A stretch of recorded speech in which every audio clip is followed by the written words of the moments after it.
வணக்கம் நண்பர்களே.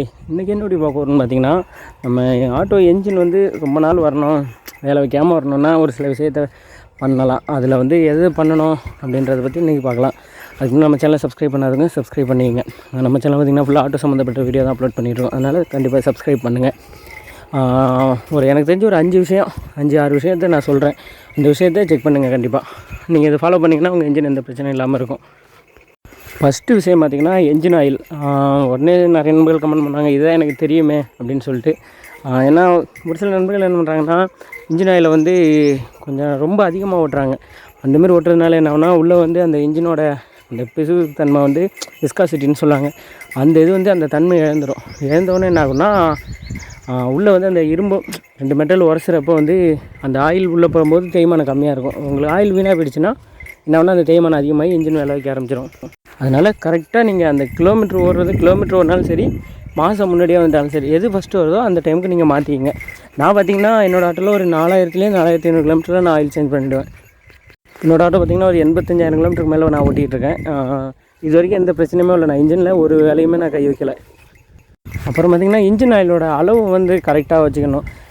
அந்த மேக்ஸிமம் கோடுக்கு உள்ளேயே வச்சுக்கணும். அதிகமாகவும் போகக்கூடாது, ரொம்ப கம்மியாகவும் இருக்கக்கூடாது. ரொம்ப அதிகமாக போச்சுன்னா அப்புறம் இன்ஜின் கேஸ்கெட்டு நிறைய பிடுங்கிக்கும், நிறைய பிரச்சனை வரும், இன்ஜின் ஆயில் லீக் ஆகும் நிறைய இடத்துல, அந்த மாதிரிலாம் ஆகிடும்.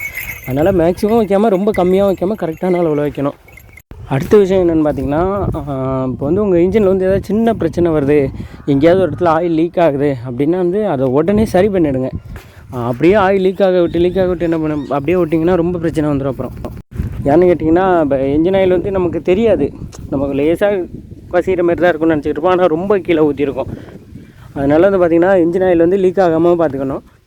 இன்ஜினில் எதுவும் சின்ன பிரச்சனை, ஏதாவது ஒரு போல்ட் நட்டு லூஸாக இருக்கலாம், அப்புறம் சின்ன பிரச்சனையாக இருந்தால் கூட அதெல்லாம் நம்ம கரெக்டாக செக் பண்ணிக்கணும்.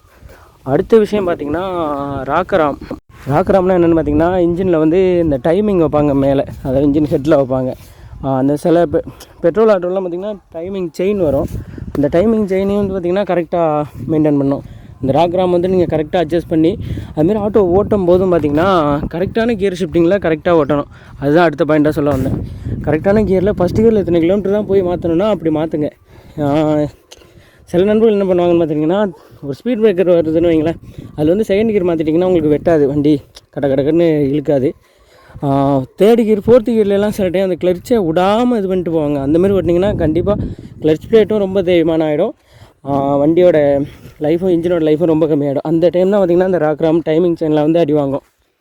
அடுத்தது பார்த்திங்கன்னா டீசல் லெவல்.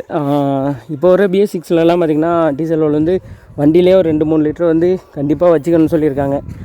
அது வந்து எல்லா ஆட்டோவுக்குமே பொருந்தும். பெட்ரோல் ஆட்டோ இருந்தானே டீசல் ஆட்டோ இருந்தால், பெட்ரோல் ஆட்டோனா பெட்ரோலை வந்து ஒரு ஃபுல் டேங்க் பண்ணாமல் ஒரு முக்கால்வாசி ஒரு 75% வந்து டேங்கில் இருக்க மாதிரி பார்த்துக்கங்க. அப்போ தான் பார்த்திங்கன்னா, இப்போ டீசல் ஆட்டோவில் பார்த்திங்கன்னா வைங்களேன், டீசல் பம்ப் பண்ணி தான் இழுக்கும், டேங்க்லேருந்து பம்ப் பண்ணி இழுத்து தான் வந்து பார்த்திங்கன்னா ஃபில்டருக்கு போகும்.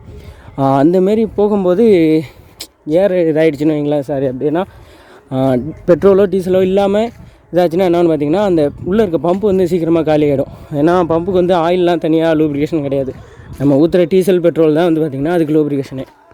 அப்புறம் பார்த்திங்கன்னா டீசல் ஃபில்டரை வந்து ஒரு சர்வீஸுக்கும் நீங்கள் கண்டிப்பாக மாற்றிடுறது நல்லது. இல்லைனா ஒரு சர்வீஸ் விட்டு ஒரு சர்வீஸ், ஒரு 10,000 கிலோமீட்டருக்கு நீங்கள் டீசல் ஃபில்டரை மாற்றிட்டிங்கன்னா அந்த டீசல் பம்பு அந்த நாசிலெலாம் எந்த பிரச்சனையுமே வராது, நாசில் அடைக்கிறது அந்த எந்த பிரச்சனையுமே வராது. டீசல் ஃபில்டரை கரெக்டாக மெயின்டைன் பண்ணணும். அதுமாதிரி தண்ணி போகாமல் பார்த்துக்கணும் டீசல் ஃபில்டர் உள்ள.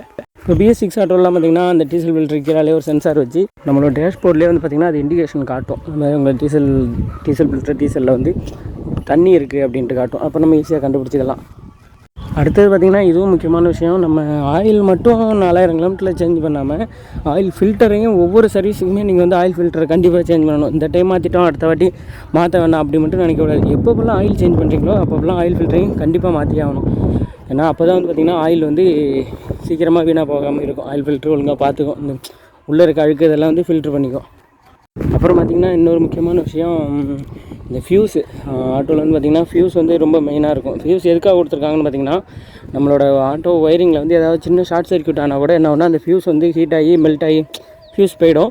நம்ம அடுத்த டைம் செக் பண்ணும்போது எந்த ஒயர்கிட்ட ஃபியூஸ் போகுதோ அது நம்ம செக் பண்ணி பார்த்துக்கலாம். அதனால் வந்து ஃபியூஸ் வந்து சப்போஸ் போயிடுச்சுன்னா வேறு புது ஃபியூஸே போடுங்க. அதில் வந்து சில பேர் பார்த்திங்கன்னா கம்பி கட்டி போடுவாங்க, அப்படி இல்லைனா ஃபியூஸ் வந்து டேரெக்ட் பண்ணி விட்ருவாங்க. அந்த மாதிரிலாம் பண்ணவே கூடாது ஒரு காலத்துலேயும்.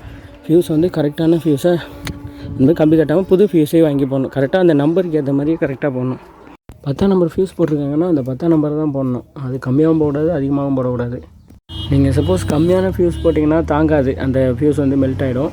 அதிகமாக போட்டிங்கன்னா என்ன ஆகுனா, சப்போஸ் ஒயரில் ஏதோ ஷார்ட் சர்க்யூட் இருந்தால் அந்த ஃபியூஸ் வந்து கட் ஆகாமல் தாக்கு பிடிச்சிக்கிட்டே இருக்கும். அப்புறம் ஒயர் எரிய ஆரம்பிச்சிடும். அதுமாரி பார்த்திங்கன்னா கரெக்டாக ஃபியூஸை இது பண்ணணும். அப்புறம் பார்த்திங்கன்னா வண்டியை காலையில் ஸ்டார்ட் பண்ணுறீங்கன்னு வைங்களேன், ஒரு 30 செகண்டாவது வண்டியை வந்து அப்படியே ஐடிலிங்கில் விட்டுறணும். அது பாட்டுக்கு ஸ்மைலிங்கில் விட்டிங்கன்னா ஒரு 30 செகண்ட் ஓடிட்டு அப்புறம் கியரை போட்டு போனீங்கன்னா எந்த பிரச்சனையும் கிடையாது.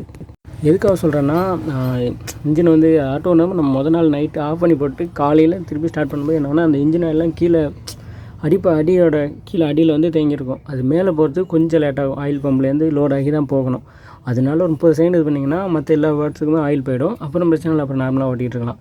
சப்போஸ் உங்கள் வண்டி BS6 வண்டியாக இருந்துச்சுன்னா சாவியை போட்டோன்னே பார்த்திங்கன்னா, இப்போ இருக்க டீசல் ஆட்டோலாம் பார்த்திங்கன்னா ஹீட்டர் ப்ளக்லாம் கொடுத்துருக்காங்க. அதாவது சாவியை போட்டோன்னே ஒரு ஸ்ப்ரிங்கு மாரி சிம்பிள் இருக்கும் டேஷ்போர்டில். அந்த ஸ்ப்ரிங் சிம்பிள் வந்து ஆன் ஆகி குறிப்பிட்ட செகண்டில் ஆஃப் ஆகும். அதுக்கு பிறகு தான் ஸ்டார்ட் பண்ணணும். அப்புறம் தான் பார்த்திங்கன்னா உங்களுக்கு வண்டி வந்து இன்ஜின் காலையில் எந்த பிரச்சனையும் இல்லாமல் உடனே ஸ்டார்ட் ஆகும். அதுவும் பார்த்திங்கன்னா டேஷ்போர்டில் வந்து எல்லாமே காட்டும். இப்போ BS6 ஆட்டோ, பெட்ரோல் ஆட்டோ வந்தால், டீசல் ஆட்டோ வந்தான்னு பார்த்திங்கன்னா டேஷ்போர்ட்லேயே எல்லாம் காட்டுது. பழைய BS4 ஆட்டோவில் ஒன்றுமே இருக்காது. 2 லைட் தான் எரியும், இண்டிகேட்டர் தான் எரியும்.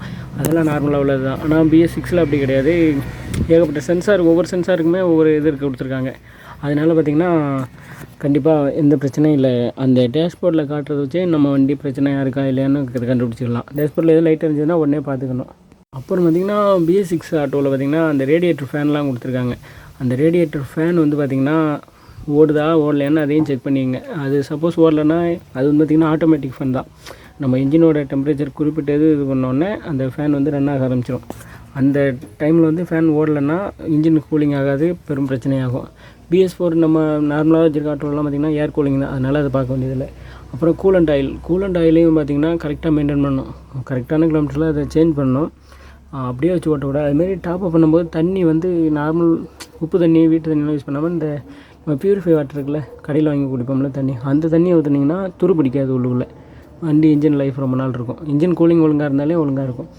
கடைசியாக என்ன சொல்ல வரேன்னா, இன்ஜின் ஆயிலை கரெக்டாக மெயின்டைன் பண்ணுங்கள். உங்கள் வண்டி எந்த பிரச்சனையுமே வராது. இன்ஜின் ஆயில் மட்டும் கரெக்டான கிலோமீட்டரில் நீங்கள் மாற்றினீங்கன்னா உங்கள் வண்டியில் எந்த பிரச்சனையுமே வராது. இந்த வீடியோ பிடிச்சிருந்துச்சுன்னா லைக் பண்ணுங்கள், நம்ம சேனல் மறக்காமல் சப்ஸ்கிரைப் பண்ணுங்கள், உங்கள் ஃப்ரெண்ட்ஸுக்கும் ஷேர் பண்ணி விடுங்க. தேங்க்ஸ் ஃபார் வாட்சிங்.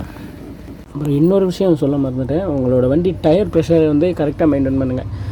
டயர் ப்ரெஷர் கூட நம்ம வண்டியோட ஆயுட் காலத்தை குறைக்கிறதுக்கு நிறைய வாய்ப்பு இருக்குது. டயரோட ஏர் ப்ரெஷரு 3 டயருக்குமே ஈவனான காற்று, அதாவது பின்னாடி 2 வீலுக்கும் கரெக்டான ஏர் இருக்க மாதிரி செக் பண்ணிங்க. இதையும் சொல்லணும்னு நினச்சேன்.